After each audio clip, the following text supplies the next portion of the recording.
रहे थे प्राथमिक व्यवसाय, और प्राथमिक व्यवसाय का जो अपना पिछला टॉपिक था वो था कृषि। कृषि के बारे में अपन ने विभिन्न प्रकार की कृषियों के बारे में अध्ययन किया। आज अपना है खनिज। खनिज किसे कहते हैं? भूमि की ऊपरी परत को हटाकर प्राप्त किए गए पदार्थ खनिज कहलाते हैं। अर्थात भूमि की ऊपरी परत को हटाकर प्राप्त किए गए पदार्थ जो मानव के लिए उपयोगी हो क्या कहलाते हैं? खनिज कहलाते हैं। मानव के लिए उपयोगी होना चाहिए तभी वो क्या कहलाएगा? खनिज। और खनिज कितने प्रकार के होते हैं? दो प्रकार के, धात्विक और अधात्विक। खनिज के प्रकार दो प्रकार के, धात्विक और अधात्विक। धात्विक खनिज किसे कहते हैं? वे खनिज जिसमें धातु का अंश पाया जाता है धात्विक खनिज कहलाते हैं। जैसे उदाहरण के लिए लोहा, सोना, चांदी, ये सभी क्या है? धात्विक खनिज है।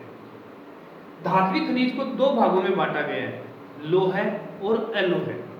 वे खनिज जिनमें लोहे का अंश पाया जाता है लोह खनिज कहलाते हैं, और वे खनिज जिनमें लोहे का अंश नहीं पाया जाता है अलोह खनिज कहलाते हैं। लोह खनिज के उदाहरण लोहा, अयस्क, मैग्नीज वगैरह ये इसमें आ जाएंगे, लोह खनिज में आ जाएंगे। इसी प्रकार अलोह खनिज के उदाहरण है तो धात्विक का भाग, लेकिन अलोह के उदाहरण सोना, चांदी, तांबा, जस्ता, सीसा, ये सभी किसमें आते हैं? अलोह खनिज के अंतर्गत आते हैं। और अधात्विक खनिज वे खनिज जिनमें धातु का अंश नहीं पाया जाता है। खनिज तो है लेकिन धातु का अंश नहीं होता है। जैसे उदाहरण के लिए चूना पत्र, अभ्रक, जिप्सम, ये सभी खनिज क्या है? अधात्विक खनिज हैं। लेकिन अब आपको पता है भूमि के अंदर से खोदकर निकाले जाने वाले पदार्थ क्या हैं? खनिज। अब खनिज निकालने की जो प्रक्रिया होती है उसे बोलते हैं खनन। क्या बोलते हैं? खनन। भूमि से दोहन करना ही या किसी पदार्थ का दोहन करना ही क्या कहलाता है? खनन कहलाता है। या अपनी सिंपल सी भाषा है, खनिज निकालने की क्रिया या खनिज निकालने की प्रक्रिया खनन कहलाती है। और जब अपन खनन करेंगे तो उसमें खनिज कितने प्रकार के होंगे?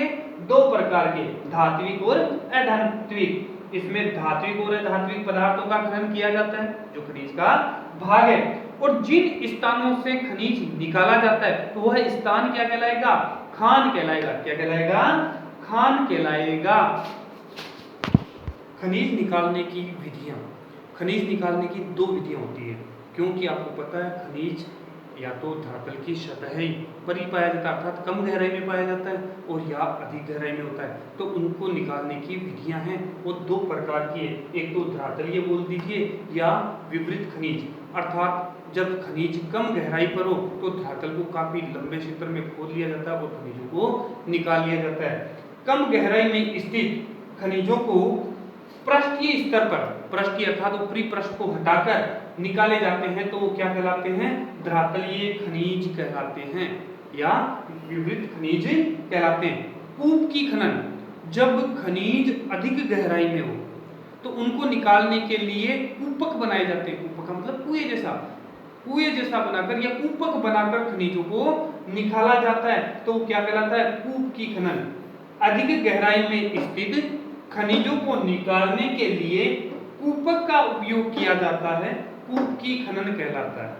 अर्थात खनिज निकालने की कितनी विधियां हो गई? दो। एक तो हो गई धरातलीय, जब कम गहराई में हो और ऊपरी परत को हटाकर खनिजों को निकाल लिया जाता है तो वो धरातलीय खनिज कहलाएंगे। और जब खनिज अधिक गहराई में हो और उनको निकालने के लिए कूपक बनाए जाते हैं तो वो क्या कहलाते हैं? कूप की खनन कहलाते हैं। अब है खनिजों की विशेषता। पहली बात, संपूर्ण धरातल पर खनिज का जो वितरण है समान नहीं है, अर्थात असमान है। अर्थात सभी खनिज समस्त धरातल पर समान रूप से नहीं पाए जाते हैं। अलग अलग स्थानों पर अलग अलग प्रकार के खनिज पाए जाते हैं। नंबर 2, अधिकांश खनिज निश्चित और असमाप्य होते हैं। अधिकांश खनिज क्या होते हैं? निश्चित होते हैं, अर्थात इनकी जो मात्रा होती है, भंडार होते हैं धरातल के अंदर, वो निश्चित होते हैं। समाप्य होते हैं अर्थात अनव्यकरणीय होते हैं, जिनका अपन उपयोग कर लिया तो उनके निर्माण में या भरण पोषण में कितना समय लग जाता है, काफी हजारों वर्ष लग जाता है, तब उनकी पुनः पूर्ति हो पाती है। तो उनका उपयोग अपन को सही तरीके से करना चाहिए, अपनी आवश्यकता अनुसार प्रयोग करना चाहिए। अधिकांश खनिज पृथ्वी के आंतरिक भाग में पाए जाते हैं।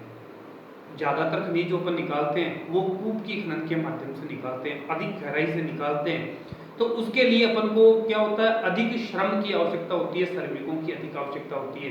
श्रमिकों की आवश्यकता होगी तो अधिक प्रकार की अपन को पूंजी भी चाहिए, टेक्निक मशीनें तकनीकें उनकी आवश्यकता भी होती है। साथ ही खनिजों का जो उत्खनन करते हैं अपन, खनिज निकालते हैं, वो निकाल तो लेते हैं, लेकिन कब, जब उनकी बाजार में मांग हो।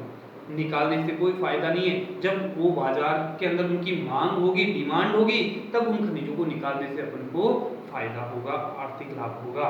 नेक्स्ट, कोई भी देश है खनिजों के अंदर आत्मनिर्भर नहीं है। क्यों? अपन को पता है धरातल पर खनिजों का जो वितरण है वो क्या है, असमान है।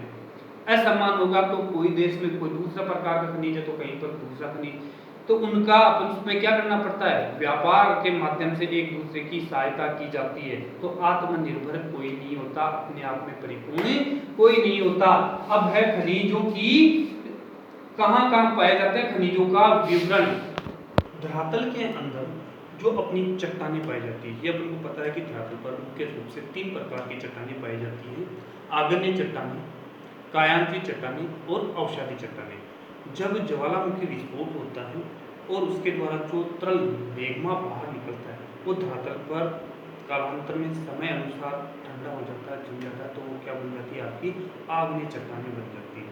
और उनके अंदर भी खनिज पाए जाते हैं। उनके बारे में देखिए क्या कौन कौन से खनिज है।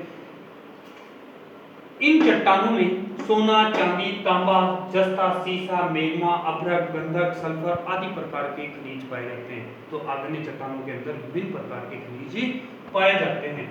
कायांतरित चट्टानें, चट्टानें वही हैं उनके अंदर रूप परिवर्तित हो जाता है, अर्थात आपके जो खनिज थे उनका ही रूप परिवर्तित हो जाता है। इन चट्टानों में पदार्थों का रूप परिवर्तन हो जाता है, जैसे ग्रेफाइट, हीरा, संगमरमर, ये सभी क्या है, रूप परिवर्तित होकर नए प्रकार के बने हुए खनिज होते हैं। इसी प्रकार है अवसादी चट्टानें। अवसाद का मतलब क्या होता है, टुकड़े, अर्थात जो आपकी ये सेलें हैं, चट्टानें हैं, विभिन्न क्रियाओं के द्वारा, हवा के घर्षण द्वारा, जल द्वारा या मानवीय क्रियाओं के द्वारा जब इन चट्टानों के टुकड़े होते हैं, अवसाद होते हैं, तो वो दूसरे क्षेत्रों में जाकर जम जाते हैं।